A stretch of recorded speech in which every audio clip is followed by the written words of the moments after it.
me a little bit about yourself. Sure. I'm a mother of 3 boys, a city solicitor before, and now I volunteer for car mediation services. I'm also a director of a housing partnership. Yeah. And what made you decide to get into politics? Have you always been politically active, or did something in particular happen? Well, actually, it took a very long time, if I were to tell the truth, because I first arrived from Singapore as a law student in 1979, but it wasn't until almost 25 years later that I made the conscious decision to join a political party and to become British. Well, whether I was always politically active, when I was at university at King's College, I did join with a CND march into Hyde Park and protested against the rise of overseas students' fees.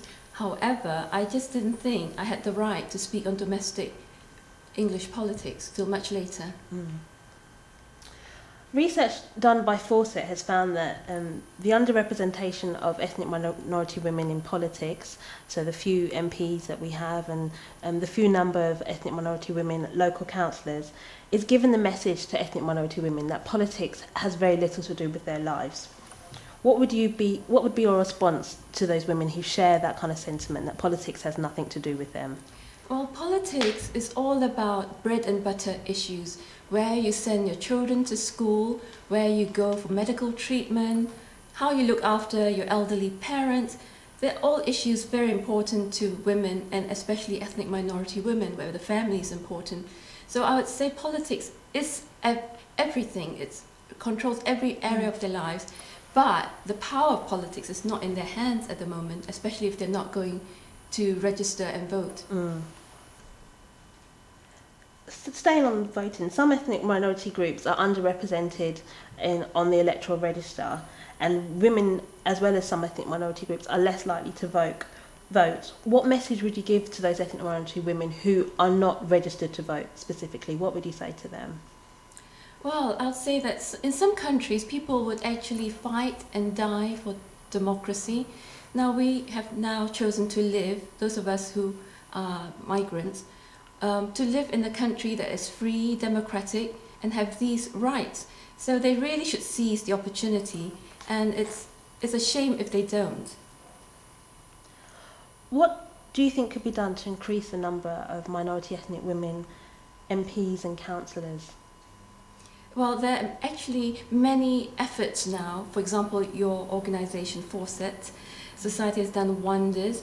It's only been 90 years since the women had the vote, and 50 years ago, the first peer that was a woman was appointed.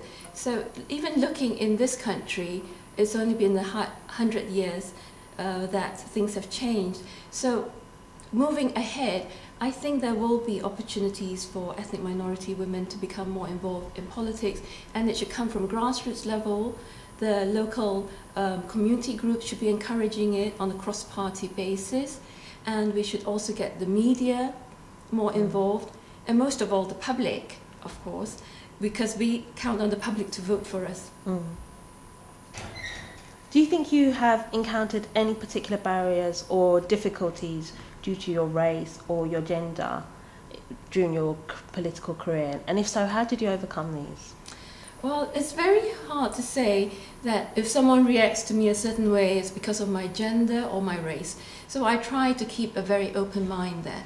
I must say, when I tell people I'm running for the London Assembly, it's greeted with first sort of raised eyebrows, really, you, unlikely, you know. So it's overcoming stereotypes as to what a Chinese woman is capable of doing in this country.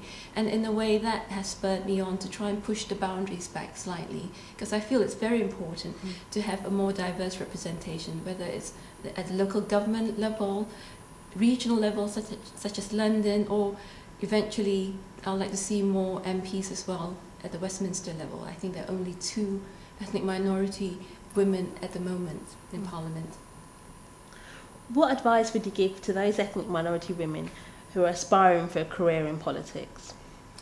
Well, to say advice, I'd say encouragement is more important, because a lot of women just don't feel they have the guts or courage. So courage and conviction are very important. First, they must find it within themselves. It's the drive, the motivation to feel it's important to contribute to society, to have a voice, to make that statement. So once they've found that motivation, then the tips would be choose a party that they feel they can join with a clear conscience, one that gels with their philosophy, policies, and then engage not necessarily in politics first, maybe with a voluntary group, or there are some paid posts as well if they feel they can't just afford to give their time for free. So, for example, some housing associations, the parole board may pay for the time, join a school maybe as a governor, so getting experience with different associations at a community level. And then when the time is right, when they feel they want to put more time in standing for a seat, then go for it. Yeah. Is there anything else you'd like to add in terms of ethnic minority women and politics, and women in general and politics? Well, I'll say have courage, don't give up, try again. For me, this is my second attempt. I stood once for local government for my ward, and now I'm trying for the London Assembly. And I know even very prominent MPs have had to go a few times before they get elected. So don't give up, and just put your big toe in first before you take the plunge. Thank you very much.